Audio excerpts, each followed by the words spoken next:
तो नमस्कार दोस्तों, फिर से हाजिर हूँ एक सच्ची सी कहानी को लेकर। ये कहानी उत्तर प्रदेश के बुलंदशहर के एक गांव की है। रवीश जो पढ़ने में बहुत ही अच्छा था, बहुत ही होनहार था, ग्रेजुएशन की पढ़ाई पूरी कर चुका था, आगे की पढ़ाई ये कंटिन्यू कर चुका था। समाज में, रिश्तेदार में, आसपास के लोगों में, सब में यही एक लहर थी कि भाई अगर किसी को कुछ सीखना हो, कुछ जानना हो ना, तो रवीश से मिलो। क्योंकि वो सच में इतना काबिल था, इतना पढ़ा लिखा था कि हर कोई उसको देखकर, उससे बात करके ये तुरंत कह देता था कि भाई ये लड़का पक्का अधिकारी बनेगा। लेकिन उसके अंदर क्या चल रहा था, क्या वो सोच रहा था, ये बात उसके खुद के माँ बाप तक को भी नहीं पता था। रवीश के भी एक बुआ की लड़की होती है जो पढ़ने में बहुत अच्छी खासी होती है, कई सारी वैकेंसियां भी वो देख रही थी। लेकिन उसकी बुआ की लड़की इकलौती होती है, उसका कोई भाई नहीं होता। इसलिए उसकी बुआ की लड़की फोन पे कॉल करके बात करती है रवीश से। हमेशा कुछ पूछना हो, कुछ जानना हो, जो भी कुछ, रवीश उसको फोन पे मदद करता, आधे आधे घंटे तक बात करता, उसको बताता। अब इससे उसकी बुआ, उसके फूफा भी बहुत कनेक्ट रहते रवीश के। क्योंकि रवीश से जब इसकी बुआ की लड़की बात करती तो उसकी बुआ जब सुनती, उसके फूफा जब सुनते तो कहते बहुत अच्छा है। अपनी बेटी से कहती, बेटी देखो, तुमको जब भी कुछ सीखना हो, कुछ पूछना हो, किसी तीसरे के पास क्यों जाना, तुम्हारे खुद का रिश्तेदार है भाई, तुम्हारे मामा का लड़का है, तुम उससे पूछ लिया करो, पढ़ने में इतना अच्छा खासा है। बस यही सारे सिलसिले चल रहे थे। अब उसकी बुआ की लड़की ने एक फॉर्म आवेदन किया था, उसकी एक सेंटर गई जो कि एक दूसरे सिटी में गई। अब उसकी बुआ की लड़की अकेले नहीं जाना चाहती थी और थोड़ा दूर था, तो चाह रही थी कि एक दिन पहले जाया जाए, आराम से वहां कोई कमरा लिया जाए, वहां आराम से सोया जाएगा, पढ़ लिख के आराम से सुबह फ्रेश होके फिर एग्जाम देने, चूंकि सुबह सुबह 8:30 ही उसको पेपर देने जाना था एग्जाम सेंटर पे। अब इसको लेकर उसकी बुआ की लड़की अपने माता पिता से बातचीत करने लगी कि क्या करूं, समझ में नहीं आता, पिताजी आप ही चल चलो, क्या होगा, तमाम प्रकार की बातें करने लगे। अब उसकी बुआ कहती है, तू परेशान क्यों है, रवीश को मैं बोल देती हूँ, और वो सब कुछ देखा भी है, सुना भी है, पढ़ने में बहुत अच्छा खासा भी है, उससे बोल देती हूँ, लेके चला जाएगा, सिंपल है, तो फिर मतलब परेशान हो रही है। अब उसकी बुआ की लड़की कहती है, ठीक है, कोई बात नहीं, आप रवीश भैया से बोल दो, वो मुझे लेकर चले, एक दिन पहले ही जाएंगे, हम लोग शाम को निकलेंगे 3-4 बजे, आराम से 4-5 घंटे में उस जगह पे पहुंच जाएंगे। उसके बाद कोई होटल लिया जाएगा, उसमें खाना वाना खा के सो जाएंगे, और उसके बाद सुबह में हम लोग फिर निकल जाएंगे एग्जाम सेंटर के लिए। एग्जाम दे करके फिर हम लोग वहां से सीधा घर के लिए चले आएंगे। बड़ा सिंपल तरीका था। उसकी बुआ रवीश के पास फोन करती है, कहती है, बेटा एक चीज कहना है, तेरी पढ़ाई तो डिस्टर्ब हो जाएगी, लेकिन ना मत बोलना। रवीश कहता, बुआ बोल तो, तेरी बात कभी मैंने मना किया है? उसकी बुआ कहती, बेटा ऐसा है कि काजल का एक सेंटर गया है, उसकी बुआ की लड़की का काजल नाम था, कि उसका सेंटर गया है, काफी दूर गया है, तू साथ लेके चल जाता तो बहुत अच्छा रहता, क्योंकि जो तेरे फूफा है उनको टाइम नहीं मिल पा रहा है, बहुत व्यस्त है, तो इसलिए तू चला जा बेटा, बस यही एक काम कर दे, और इसकी तैयारी बहुत अच्छी खासी हुई है, हो सकता है इसका इसी में हो जाए, तो तू बेटा लेके चला जा। रवीश भी कहता है, ठीक है, मैं देखता हूँ, कोशिश करता हूँ कि उस डेट तक मैं टाइम निकाल लूँ। बस ये सारी बातचीत होती है। उसके बाद उसकी बुआ की लड़की जो काजल होती है, रवीश से बात करती है कि चलना है जरूर भैया, एक बात जान लो, मुकरना नहीं है, मैं आपके सहारे ही हूँ, मैं किसी और से नहीं कह रही हूँ। ये सारी बातें होती हैं। उसके बाद फाइनली वो डेट आ जाता है। 3-4 दिन पहले ही लोगों ने फोन करके बात किया था। अब वो डेट आ जाता है। डेट पे ये लोग एक दिन पहले ही निकलते हैं एग्जाम सेंटर के लिए। यहाँ से लोग बस करके जाते हैं, बस करने के बाद उस शहर में पहुंचते हैं, वहां पे एक होटल लेते हैं, आराम से रहते हैं, कोई दिक्कत नहीं होता है, एकदम आराम से। लेकिन जब रात में तकरीबन 10 बज रहा था, तब रवीश के दिमाग में पता नहीं क्या चलने लगा। वो कहता है, ऐसा है कि दबा के पानी वानी पी लो, सब कुछ खा पी लो, कोई चीज की दिक्कत में रखना, सुबह में सो के उठना, नहाना धोना, उसके बाद निकल जाना एग्जाम देना, और पढ़ना चाहो तो पढ़ लो, लेकिन ज्यादा देर तक मत पढ़ना, पूरी रात आराम से सिर्फ सोना है तुमको, सो पूरी रात जगकर पढ़ाई मत करना, एक दिन पढ़ाई करने से कोई एग्जाम नहीं क्रैक कर ले जाएगा। ये सारी बात वो करता है। उसकी बुआ की लड़की कहती है, ठीक है। अब वो रवीश नीचे आता है, नीचे आने के जस्ट 15 मिनट के बाद फिर वो ऊपर जाता है। उसके बाद उसकी बुआ की लड़की अपनी ही बुआ की लड़की से, काजल से कहता है, पानी ले आओ, पानी पी ले, आराम से सो जा। उसकी बुआ की लड़की कहती है, ठीक है, ले आओ पानी। पानी देता है बॉटल में, और बॉटल में उसने पहले से कुछ नशीली चीजें डाल रखी थी, और वो अपनी बुआ की लड़की को वो पानी पिला देता है। पानी पीने के तकरीबन आधा घंटे के बाद उसकी बुआ की लड़की जो काजल होती है, काजल कहने लगती है कि भैया रवीश, मुझे अचानक सर में कुछ भारी भारी सा लग रहा है, अजीब लग रहा है, ऐसा लग रहा है कि मुझे चक्कर आएगा, तमाम प्रकार की बातें। वो कहता है ठीक है तुम आराम करो, मैं नीचे जाता हूँ, देखता हूँ कोई मेडिकल स्टोर वगैरह खुला होगा, कोई दवा की दुकान, मैं कुछ दवाइयां लेके आता हूँ, तुम रिलैक्स रहो, परेशान मत हो। ये बात कहते हुए वो कमरे से बाहर तो निकलता है पर नीचे नहीं जाता है।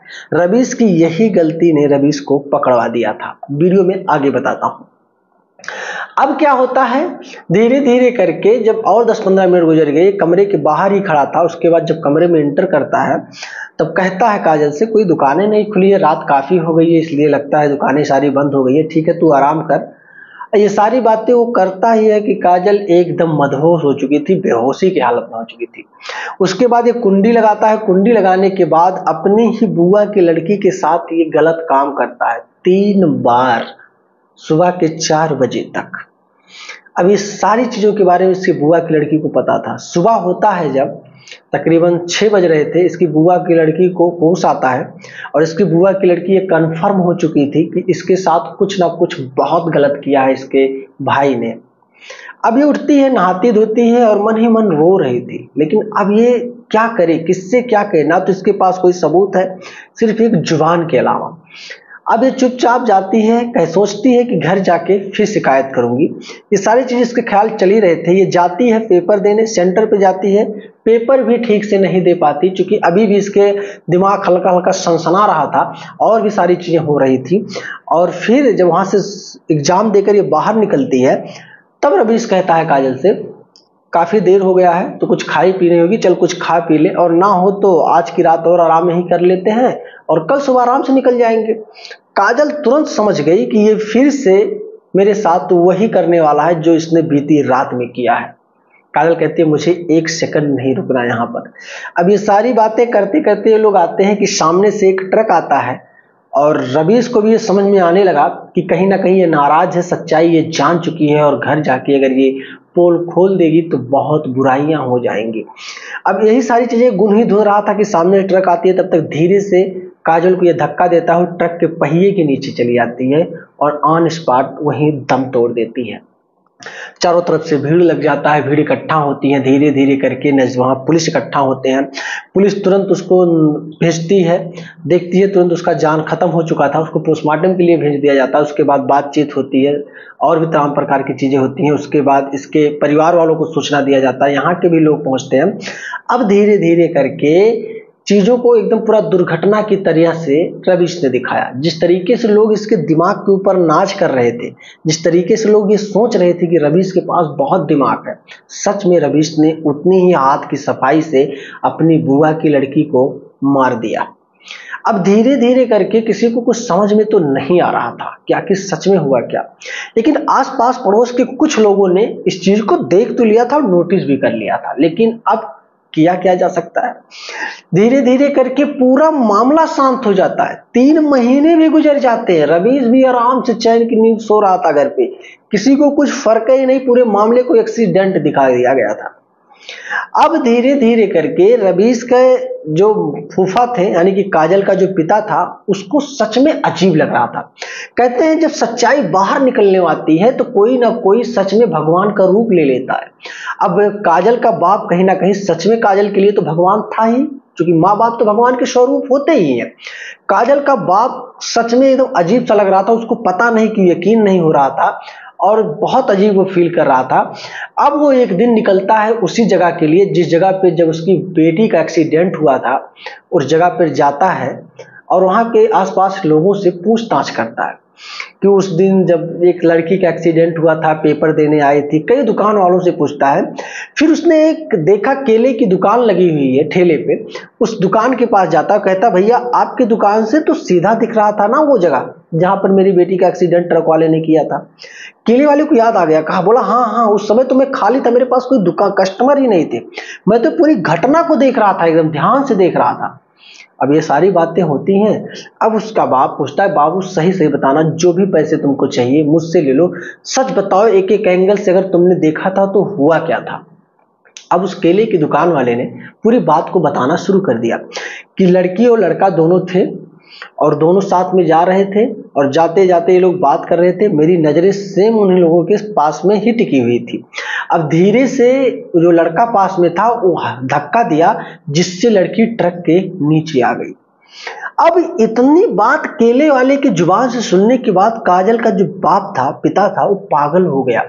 वो तुरंत नजदीकी थाने पर जाता है और तुरंत पूरे मामले के बारे में बताता है कि कैसे कैसे क्या चीज हुआ था, कुछ चीज। फिर केले वाले का फिर बयान भी दर्ज किया जाता है। अब पुलिस पूरे मामले को खंगालना शुरू करती है। धीरे धीरे करके सीसीटीवी कैमरा की मदद से ये लोग उस होटल में पहुंचते हैं जिस होटल में रवीश और काजल ठहरे हुए थे, 2 मंजिले पे। अब वहां सीसीटीवी कैमरे की मदद से जो भी बाहर लगे होते हैं गैलरी में, एंट्री के टाइम सब कुछ पुलिस खंगालने लगी धीरे धीरे करके। 3 महीने पूरे एग्जैक्ट बीते ही नहीं थे और उस होटल वाले के पास रिकॉर्ड भी खत्म होने के कगार पे था, क्योंकि कुछ लोगों के पास 2 महीने 3 महीने से ज्यादा रिकॉर्ड बचता नहीं है। बस यही समझ लो कि ज्यादा समय नहीं बीता था, नहीं तो शायद चीजों के बारे में नहीं समझ में आता। अब पुलिस जब चीजों को धीरे धीरे देख रही थी, तो जब रात में जब रवीश अपनी काजल से ये बोलकर निकला था कि मैं नीचे जा रहा हूं दवा लेने के लिए, तुम आराम करो, और 15 मिनट तक वो बाहर दरवाजे के पास खड़ा था, बस इसी मोमेंट को पुलिस ने कैप्चर कर लिया कि आखिर ये लड़का 15 मिनट तक बाहर खड़ा क्यों है। धीरे धीरे करके पुलिस तुरंत रवीश को पकड़ती है और पकड़ने के बाद रवीश से पूछताछ करना शुरू करती है कि सच बताना कि हुआ क्या था, नहीं तो जब जेल की सलाखों के पीछे चक्की पीसोगे और फांसी की सजा होगी तब तुम एक एक चीज चिल्ला चिल्ला कर बताओगे। धीरे धीरे करके रवीश बताना तो नहीं चाह रहा था, लेकिन पुलिस ने कुछ पर्सनली टॉर्चर करना उसको शुरू किया।